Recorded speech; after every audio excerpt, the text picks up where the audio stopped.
오늘 우리 함께 말씀을 봉독하도록 하겠습니다. 오늘 말씀은 출애굽기 20장 1절과 2절 말씀입니다.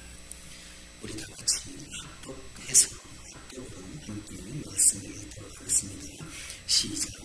하나님이 이 모든 말씀으로 말씀하여 이르시되 나는 너를 애굽 땅 종되었던 집에서 인도하여 낸 내 하나님 여호와니라.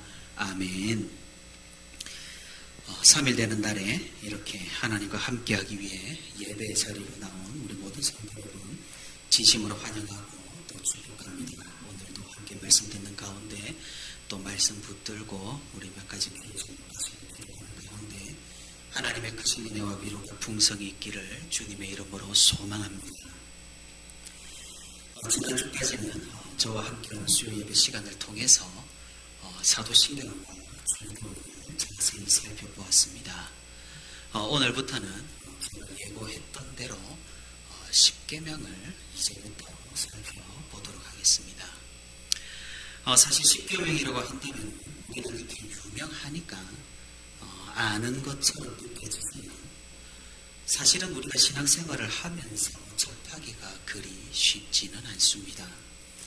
왜냐하면 사도신경처럼 신앙 고백문으로 사용되는 것도 아니고 또 주기도문처럼 예배를 마칠 때 함께 암송하는 기도문으로 사용하는 것도 아니기 때문입니다.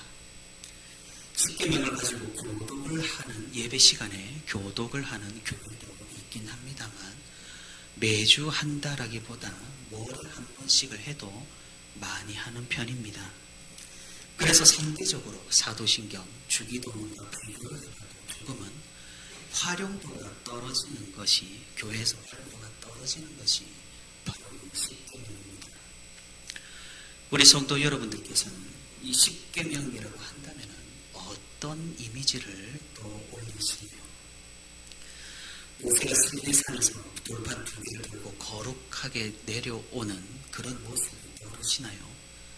아니면 십계명을 어긴 사람들이 하나님께 심판을 받는 지옥불에 던져지는 그런 모습이 떠오르지는 않으신가요? 십계명이라고 한다면 우리가 조금 부담스러운 것이 사실입니다. 뭔가 의무적으로 지켜야만 하는, 뭔가 어기게 된다면 크게 벌을 받을 것만 같은 강압적이고 우리의 영혼을 쪼여오는 듯한 그런 느낌을 받기 때문입니다. 십계명뿐만 아니라 구약 성경에 등장하는 율법이 웬만하면 다 그렇습니다. 그 율법 중에서 핵심이 또 십계명이니 더욱더 그런 것이기도 할 겁니다. 그래서 우리는 이 십계명을 살펴봐야 하는 이유가 생기는 것이죠. 하나님께서 우리에게 이 십계명을 주시기는 우리를 옥죄거나 벌 주시거나 우리를 가두어 놓기 위해서가 아니라는 사실이죠. 하나님의 법 안에서, 하나님의 그 테두리 안에서, 하나님의 나라에서 오히려 자유함을 누리고 평안함을 누리고 하나님의 보호하심, 하나님의 구원하심 아래에서 살아가도록 우리에게 십계명을 주셨다라는 겁니다. 하지만 우리는 이를 오해하고 그저 방종하지 못해 억울해하니까 이 십계명이 부담스럽게만 느껴지는 겁니다. 그래서 우리는 이 십계명을 배우고 자세히 알아야 할 필요가 있습니다.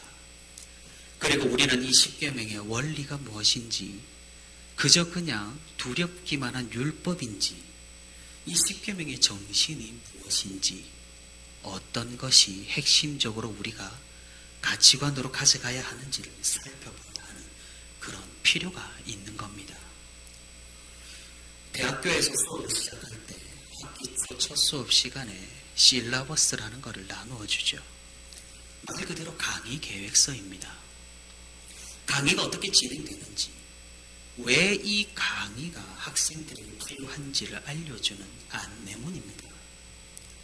제가 학교를 다닐 때 보면 이 실러버스를 아주 자세하게 작성하셔서 나누어주는 교수님도 있는 반면 아주 대충 계획표 하나 달랑 던져주는 그런 교수님도 있었습니다. 당연히 이 실러버스를 잘 적어주신 교수님의 수업에도 눈길이 가는 것이 사실입니다. 왜 그렇습니까? 우리는 배웁니다. 학교에서도 배우고 교회에서도 배웁니다. 그런데 왜 배워야 하는지를 알고 배워야 한다라는 거죠. 왜 배우는지, 왜 이것이 필요한지도 아무것도 모르고 많은 그냥 들어서는 아무것도 머리에 남아있지 않게 됩니다. 알아야 하는 기술성과 배워야 하는 당위성을 우리가 인지하고 인식하고 있다면 우리의 머리는 자발적으로 정보를 저장하게 되는 겁니다. 지금 세대는 왜라는 질문에 굉장히 열광하는 세대입니다. 기성세대가 왜라고 하는 질문을 할 수조차 없었습니다. 그냥 선생님이 앞에서 가르쳐주면 그냥 그런가 보다 하면서 배우고 따라 쓰고 따라 외우고 그리 했었을 겁니다. 그러다 보니 질문이 없고 창의력이 사라지고 피동적이고 수직적이게 되었습니다. 요즘 교회학교 예배를 와서 보시면 아무도 깜짝 놀라실 성도분들이 많으실 거라 생각을 합니다. 왜냐하면 아이들은 설교를 듣다가도 궁금한 것이 있거나 이야기하고 싶은 것이 있으면 손을 들거나 그 자리에서 바로 그냥 질문을 해버리기 때문입니다. 저도 사실 참으로 적응이 안 되는 그런 상황이긴 합니다. 아마도 성도 여러분들께서는 제 설교를 들을 때 서론이 꽤나 길다라는 느낌을 받으실지도 모르겠습니다. 저는 서론을 좀 길게 가져가는 편입니다. 왜라는 질문에 대답을 충분히 해야 하기 때문입니다. 우리 청년들에게 설교를 할 때도 우리가 이것을 왜 알아야 하는지 왜라는 질문에 충실하게 이야기를 하고 시작을 하는 편입니다. 그렇게 해야 우리는 능동적으로 이를 수용할 수 있기 때문입니다. 사랑하는 성도 여러분, 우리가 왜 십계명을 배워야 합니까? 왜 사도신경과 주기도문을 알아야 합니까? 여러분들 마음 가운데에는 이 질문에 대한 대답을 충분히 하고 계시나요? 오늘 말씀을 통해서 십계명에 대해 우리가 오해를 풀고 또 올바른 정보와 올바른 말씀의 이해를 가져가서 신앙생활에 큰 유익이 될 수 있기를 바랍니다. 아까 제가 말씀드렸지만 우리는 십계명을 조금 부담스러워합니다. 세상 아무 생각 없이 또 아무 죄책 없이 사는 사람이야 십계명을 듣던 율법을 듣던 말건 상관이 없겠지만 조금이라도 자각이 있고 조금이라도 성찰이 있는 사람은 필연적으로 이 십계명에 부담을 가질 수밖에 없습니다. 왜 그럴까요? 그것은 이 십계명이 율법이기 때문입니다. 그럼 율법은 무엇일까요? 하나님께서 우리에게 지키라고 명령하신 법입니다. 지키라고 명령을 하셨으니 지키지 못하면 뭔가 큰 일이 일어날 것 같습니다. 그러니 우리는 부담을 느끼는 겁니다. 이렇게 따지고 보면 우리가 십계명에 앞서 율법에 대해서 먼저 오해를 좀 풀어야 할 것 같습니다. 사랑하는 성도 여러분, 그럼 율법은 무엇입니까? 질문을 조금 더 바꿔보겠습니다. 어디까지가 율법일까요? 우리는 흔히 율법이라고 하면 출애굽기부터 민수기, 레위기, 신명기까지 하나님께서 지키라고 말씀하신 말씀들을 율법이라고 알고 있습니다. 제2법도 있고 사회법도 있고 도덕법도 있습니다. 그것은 율법이 맞습니다. 그런데 이 율법이라는 것은 그 모세오경에 나오는 그런 어떤 제2법과 사회법과 그런 도덕법에만 저촉되는 것이 아니라 율법이라는 것은 조금 더 큰 개념으로 우리가 이해해야 합니다. 천지창조 때 하나님께서 선악과를 창조하시고 선악과를 만드시고 아담과 하와에게 이 나무의 열매를 먹지 말라라고 명령을 하셨죠. 이 명령도 율법이라고 할 수 있습니다. 모르겠습니다. 율법이라는 것은 존 칼빈에 따르면 경건하고 올바른 삶의 구원을 말하는 것이고 율법이라는 것은 하나님의 어떠하심과 하나님의 뜻을 계시한 것이기 때문입니다. 하나님께서는 선악과라는 나무를 통하여서 선악을 알게 하는 열매가 열리는 이 나무를 통해서 아담과 하와에게 자신이 어떠한 존재인지를 알려주신 것이죠. 나 하나님은 창조주고 너희는 피조물이라는 것을 이 선악을 알게 하는 나무를 통해서 알려주신 겁니다. 여러분, 이 율법이라는 것은 넓은 의미에서 하나님께서 우리에게 말씀하신 모든 규율과 모든 계명들을 의미하는 겁니다. 하나님께서는 우리에게 이 율법을 주셨습니다.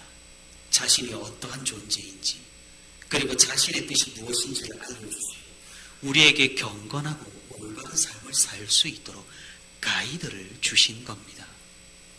그래서 이 율법에는 세 가지 용도가 있습니다. 첫 번째는 우리가 이 율법으로 죄를 깨닫습니다. 그리고 죄를 깨달아서 우리가 그리스도를 찾게 만들어줍니다. 만약 이 율법이 없다면 우리는 완전히 방종 상태가 됩니다. 무엇이 죄이고 무엇이 선이고 무엇이 악인지 우리는 율법이 없다면 전혀 인식을 할 수가 없습니다. 물질주의와 과학주의가 그렇습니다. 살아가는 성도 여러분, 사람이 사람을 죽이는 것이 왜 죄가 될까요? 한번 여러분 생각을 해보셨습니까? 사람이 사람을 죽이는 게 왜 죄가 될까요? 단순히 다른 사람한테 피해를 줘서 그런가요? 왜 죄가 될까요? 과학적으로 보면은 우리는 그저 원자들이 모여있고 전기적으로 융합을 한 존재가 다른 존재하고 부딪혀서 다른 에너지 형태로 변환되는 것밖에 없습니다. 여기에 무슨 선과 악이 존재를 하겠습니까? 과학은 선과 악을 구분하지를 못합니다. 물질도 마찬가지입니다. 물질이 우리의 모든 것이라면 우리는 그저 물질의 충돌과 물질의 교환과 물질의 변환으로 이 모든 우리의 상황들을 설명할 수가 있습니다. 생명이 죽는 것, 그저 에너지가 다른 형태로 변화되는 것이고 아무런 도덕적 판단이나 윤리적인 결정을 내릴 수가 없는 겁니다. 불법은 이런 무정부적인 상태에서 우리에게 어떤 것이 선이고 어떤 것이 악인지를 분명하게 알려주는 겁니다. 그런데 이 율법이 만만치 않습니다. 자신의 의지나 힘으로 지키려고 해봐도 어째서인지 하나님께서 지키기 불가능한 율법을 우리에게 주셨다라는 겁니다. 우리가 이 율법으로 절망할 때 하나님께서는 또다시 우리에게 은혜를 베풀어 주셨습니다. 그 은혜가 바로 예수 그리스도라는 겁니다. 율법의 첫 번째 용법은 우리에게 죄를 깨닫게 하고 우리가 스스로의 무능을 알아서 그리스도에게로 달려가게 한다는 겁니다. 그래서 이 첫 번째 용법은 승리 단계의 용법이라고 부릅니다. 그리스도가 없다면 율법은 저주입니다. 왜냐하면 우리가 지킬 수 없기 때문입니다. 약속도 없고 지킬 수 없는 명령이기 때문에 이 율법은 저주받게 되지 않습니다. 하지만 그리스도께서 되시기 때문에 이 율법은 은혜입니다. 비록 지킬 수 없는 명령이지만 약속이 있기 때문입니다. 그래서 우리는 이 약속을 언약이라고 부릅니다.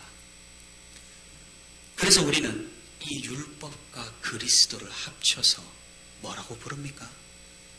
복음이라고 부릅니다. 하나님의 사랑, 그리스도의 은혜만은 복음이 아닙니다. 분명하게도 율법의 저주와 율법의 심판이 있어야, 그리고 거기에 그리스도의 은혜가 더해져야지 복음이라는 것이 성립이 된다는 겁니다. 율법의 두 번째 율법은 율법을 지키지 않으면 하나님께서 심판하시기 때문에 이 형벌에 대한 두려움으로 율법은 죄를 억제시키는 기능이 있습니다. 하지만 이 두 번째 율법의 용법에는 한계가 있습니다. 이는 우리 내부의 영혼을 범하는 죄까지 억제하지는 못합니다. 형벌이 두려워서 행동을 조심하는 것은 우리 외부 행위만을 억제하고 규율한다는 그런 한계점이 있습니다. 율법의 마지막 세 번째 율법은 신자들을, 성도들을 가르치고 권고하는 율법입니다. 다시 말해서 첫 번째 율법이 칭의 단계의 율법이었다면 이 마지막 세 번째 율법은 성화 단계의 율법입니다. 성화 단계에 있는 신자들에게 길을 알려주고 규율이 되고 삶의 규범이 되어준다는 겁니다. 우리는 신앙생활을 하면서 이 율법의 가르침을 받아 주님의 뜻을 더욱 순수하게 알아가고 날마다 진보하게 됩니다. 그리고 또한 이 율법의 권고를 받아서 하나님께 순종하는 마음을 갖게 하며 믿음으로 더욱 굳건히 서게 하며 양육의 길에서 돌이킬 수 있게 되는 것입니다. 만약에 그리스도가 없다면 이 세 번째 율법 역시 불가능하고 비참한 결과로 귀결될 겁니다. 하지만 그리스도께서 우리와 함께 하시기 때문에 우리는 이 율법에서 이 율법을 지키면서 비록 부족하지만 그리스도의 은혜로 이 율법 가운데 살아갈 수 있음에 우리는 즐거움과 달콤함을 찾을 수가 있는 것입니다. 우리는 이 율법의 율법들을 정리를 해보면서 어떤 위대한 법칙을 발견하게 됩니다. 그것은 우리를 구원하는 법칙입니다. 타락한 우리는 구원의 조건인 율법을 지킬 수가 없습니다. 아무리 선한 사람이라고 할지라도 이 율법을 온전하게 지키는 것은 불가능하기 때문입니다. 그러니 이 율법을 명령하시고 지키라고 우리에게 주신 하나님 정말로 무지막지해 보이고 정말로 우리를 저주하고 계시는 것이 아닌가 느껴질 때가 있다라는 겁니다. 하지만 하나님께서는 우리에게 그리스도로 오셨습니다. 그리고 그리스도께서 이 율법을 모두 완성하시고 이 율법을 완성하신 그 의로움을 우리에게 전가해 주셨습니다. 십자가 위에서 말입니다. 할 수 없는 것을 명령하셨지만 친히 직접 그 명령을 모두 지키시고 이루시고 우리에게 주셨다는 겁니다. 여기에 율법의 달콤함이 있는 겁니다. 우리는 무능하지만 그리스도의 은혜가 있는 겁니다. 우리는 이 위대한 법칙을 믿음으로써 구원을 얻게 되는 것입니다. 그러니 우리가 율법을 생각할 때 이 율법만 따로 생각해서는 곤란하다라는 겁니다. 율법은 언제나 그리스도 중심적으로 해석을 해야 되고 이 율법과 그리스도를 동시에 인지하면서 복음으로 이 율법을 받아들여야 한다는 겁니다. 이 율법의 핵심이 바로 십계명입니다. 우리는 십계명에 대해서 몇 가지 오해를 하곤 합니다. 첫 번째는 구약 성경에 이 십계명이 등장하니까 그리스도께서 오신 이후 시대인 지금 현대에서는 이 십계명이 별로 중요하지 않다라는 그런 생각입니다. 이 오해는 제가 앞서 말씀드린 율법의 용법에서 대부분 다 인도했을 것이라 생각을 합니다. 하나님께서 하신 말씀은 단 하나도 허투루 하신 것이 없습니다. 계시는 진보되 먼저 계시가 버려지고 새로운 것이 들어서는 것이 아니고 계시는 쌓이는 구조입니다. 그러니 이 십계명도 매우 중요한 하나님의 말씀인 겁니다. 이 십계명으로 우리는 무엇을 깨닫습니까? 죄를 깨닫습니다. 그리고 또 무엇을 깨닫습니까? 우리가 이를 지킬 수 없다라는 무능을 깨닫습니다. 그래서 우리가 누구를 찾게 합니까? 그리스도를 찾게 합니다. 그리스도로 율법의 의로움을 받은 우리는 이제 올바르게 살아가려고 하겠죠. 역시 이 십계명이 우리들의 삶의 규범이 되어지고 성도들의 길이 되어주는 겁니다. 이렇게 생각을 해보면 우리 신앙생활에 이 십계명이라는 것이 심심찮게 적용이 된다는 사실을 우리가 알 수 있는 겁니다. 십계명에 대한 두 번째 오해는 우리가 이 십계명을 문자적으로 지켜야 한다는 그런 오해입니다. 다시 말해서 문자적으로 지키면은 이 십계명의 명령을 모두 지키는 자라고 스스로 의롭다라고 오해를 한다는 겁니다. 이에 대한 해결책은 우리가 아까 살펴본 율법의 두 번째 용법과 연관이 있습니다. 십계명은 율법이기에 죄를 억제하는 기능을 가지고 있습니다. 십계명을 어기는 것은 하나님의 형벌에 대한 두려움을 불러일으키기 때문에 사람들은 어떻게든 십계명을 지키려고 하겠죠. 하지만 단순히 살인하지 말라고 해서 살인을 직접 하지 않으면 된다라고 끝나지가 않는다라는 겁니다. 하나님께서 우리에게 하신 말씀들은 언제나 영적인 의미를 내포하고 있습니다. 그럼 이 십계명도 마찬가지입니다. 우리는 이 십계명을 문자적이 아니라 영적으로 생각을 해봐야 한다라는 겁니다. 그리스도께서도 이 율법을 표면적으로 내부적으로 지키는 것이 아니라고 말씀하셨습니다. 언제나 우리의 영혼과 우리의 마음까지 하나님께서는 지켜보신다라고 하셨다는 사실을 기억해야 합니다. 그래서 그저 십계명을 내부적으로 지킨다고 의로운 것이 아니라 마음에까지, 영혼에까지 우리는 지킬 필요가 있다는 것이죠. 그러니 여기에서 또 어떤 결론이 나오게 됩니까? 마음에까지 십계명을 지킬 수 있는 사람이 있을까요? 역시 의로운 사람이 없다라는 결론이 나오게 되는 것이죠. 의로운 자가 없으니 어떻게 해야겠습니까? 우리는 다시 그리스도께로 돌아가야 합니다. 그래서 십계명과 그리스도는 이렇게 뗄래야 뗄 수 없는 그런 관계임을 알 수 있는 겁니다. 우리가 방금까지 율법의 세 가지 용법과 그리고 십계명에 대한 오해와 그에 대한 바른 이해를 살펴보았습니다. 여기에서 이제 이 십계명을 해석하는 위대한 원리들이 등장하고 이 십계명의 정신이 서서히 드러나게 되는 겁니다. 십계명을 해석하는 데 적용하는 원리를 우리는 크게 세 가지로 정리를 해볼 수가 있겠습니다. 첫 번째는 아까도 말씀드렸다시피 이 십계명은 표면적이 아니라 영적으로 해석해야 한다는 겁니다. 하나님의 성품을 반영하여 우리의 육체뿐만 아니라 영혼에까지 적용하여서 해석해야 한다는 첫 번째 원리입니다. 이 원리는 율법 해석의 최고 권위자이신 예수님께서도 친히 말씀해 주신 법칙입니다. 형제에게 노하는 자마다 살인하는 자요, 음욕을 품는 자마다 간음하는 자를 말씀하신 것이 바로 이 원리입니다. 우리는 이 십계명의 모든 계명을 이 첫 번째 원리로 묵상할 필요가 있습니다.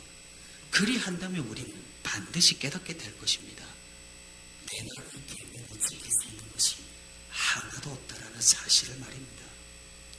우리의 마음과 우리의 영혼까지 적용을 해본다. 우리는 우리의 무능만을 처절하게 깨닫게 되는 겁니다. 두 번째 원리는 십계명의 명령 가운데에서 우리는 하나님의 의도와 목적을 찾아야 한다는 겁니다. 이 하나님의 의도와 목적은 이 십계명의 계명들을 능동적으로 해석해야 한다는 겁니다. 무슨 말이냐면 단순하게 살인하지 말라고 하셨습니다.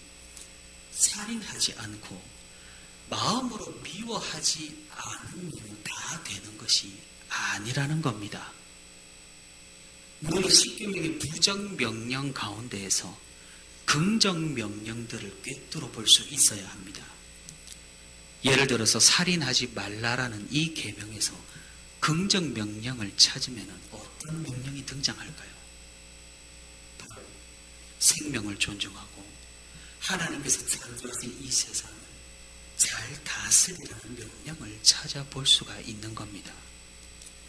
그래서 살인하지 말라는 이 계명은 단순하게 살인 금지가 아니라 혹은 그냥 마음에서 미워하지 말라라는 명령이 아니라 생명을 지극하게 정성으로 돌아보라라는 생명 존중의 명령이 포함되어 있다는 사실입니다. 여기에는 많은 일을 들어볼 수 있겠습니다. 안락사 문제도 우리가 생각해 볼 수 있고, 동물의 복지 문제, 상급자의 태도 문제, 기업공의 닥칠 문제 등 사람의 인권과 동물의 권리 측면에서 우리는 많은 이슈들을 신앙의 관점으로 생각해 볼 수가 있을 겁니다. 간음하지 말라도 마찬가지겠죠. 단순히 바람을 피지 않았다고 해서 되는 것이 아니라는 겁니다. 또한 실질적으로 행동을 하지 않고 또 마음이 아주 깨끗하고 순결하여 음욕을 품지 않았다고 해서도 되는 것이 아니라는 거죠.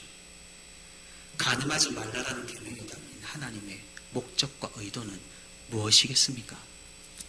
바로 언약과 관계 안에 있는 이 부부 사이에서 신실하고 서로에 대해서 충실하라는 적극적이고 긍정적인 명령인 것입니다. 남편과 아내가 서로에 대해서 차갑게 대하고 무시하고 가정에서 서로를 세워주지 않고 서로에 대해서 냉담하다면 우리는 이 계명을 어긴 것과 같다라는 그런 말입니다. 오늘 우리는 이 부정문으로 된 계명들, 뭐 하지 마라, 뭐 하지 말라라는 이 부정문으로 된 계명들을 긍정문으로 이것까지 해라, 이것도 하라라고 해석하여서 우리 삶의 규범에서 하나님의 의도와 뜻을 이루어 나가야 한다는 사실입니다. 마지막 세 번째 해석의 원리는 이 십계명은 두 돌판으로 나누었을 때 각자 따로 이것 따로 저것 따로 분리하는 것이 아니라 이 두 돌판을 아주 밀접하게 연관성을 고려해야 한다는 겁니다. 1계명부터 4계명까지는 어떤 내용입니까? 하나님 사랑이죠. 5계명부터 10계명까지는 이웃 사랑을 의미합니다. 다시 말해서 하나님 사랑 없이 이웃 사랑이, 이웃 사랑 없이 하나님 사랑이 없다는 겁니다. 예를 들어서 5계명 내 부모를 공경하라를 해석할 때 우리는 부모님에 대해서 무조건적인 순종을 하는구나. 부모님의 말씀이 하나님을 사랑하는 것과 부합하는지를 생각해 보아야 한다는 말입니다. 마찬가지로 6계명 살인하지 말라도 하나님이 우리를 사랑하시고 우리를 살리시고 우리에게 생명을 주신 것 같이 내 이웃에 대해서도 생명을 존중하고 그 사람의 삶을 인정하고 그 사람이 계속해서 생명을 유지할 수 있도록 도와주어야 한다는 명령인 겁니다. 예수 그리스도께서 말씀하신 것처럼 하나님 사랑과 이웃 사랑의 이 두 가지를 잘 고려하여서 우리는 십계명의 명령들을 복합적으로 그리고 종합적으로 묵상하고 지킬 필요가 있다는 겁니다. 사랑하는 성도 여러분, 우리는 오늘 율법과 십계명 그리고 이것들이 그리스도와 어떤 연관이 있는지 그 원리와 정신에 대해서 우리가 쭉 살펴보았습니다. 종교개혁자 존 칼빈은 십계명을 문자 그대로 해석하는 것은 유치하다라고까지 말했습니다.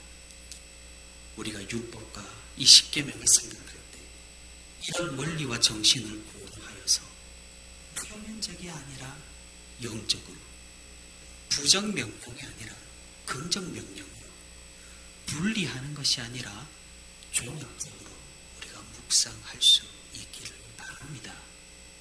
십계명 중요합니다. 이것은 우리의 죄악을 깨닫게 하고 우리가 방종하는 것을 막아주고 우리가 그리스도를 찾도록 인도해주며 우리 신앙생활의 길과 규범이 되는 겁니다. 항상 이 율법의 결론, 십계명의 결론은 예수 그리스도입니다. 율법과 그리스도는 뗄래야 뗄 수 없는 관계라는 것을 우리가 기억할 수 있길 바랍니다. 그리고 주님께서 모든 것을 하셨기에 우리는 이 율법을 저주가 아니라 은혜로 받아들일 수 있는 것입니다. 그렇기에 이 십계명의 정신은 바로 예수 그리스도입니다. 우리가 이 원리와 정신을 기억하면서 이 십계명을 마음에 품고 하나님의 말씀에 순종하며 날마다 이를 통하여 성화되어 우리의 믿음과 성품이 그리스도에게까지 자라나는 그런 성찰이 있는 그리스도인이 될 수 있기를 바랍니다. 우리의 우리된 것이 아니고 우리의 힘으로 율법을 지킬 수 있음도 아니요 우리를 무능하여 지킬 수 없지만 은혜로 모든 것을 베풀어 주신 하나님의 그 큰 사랑을 우리가 기억합니다. 오늘도 하나님 앞으로 거룩하게 나아가는 저와 우리 부천시민교회 모든 성도 되기를 주님의 이름으로 소망합니다.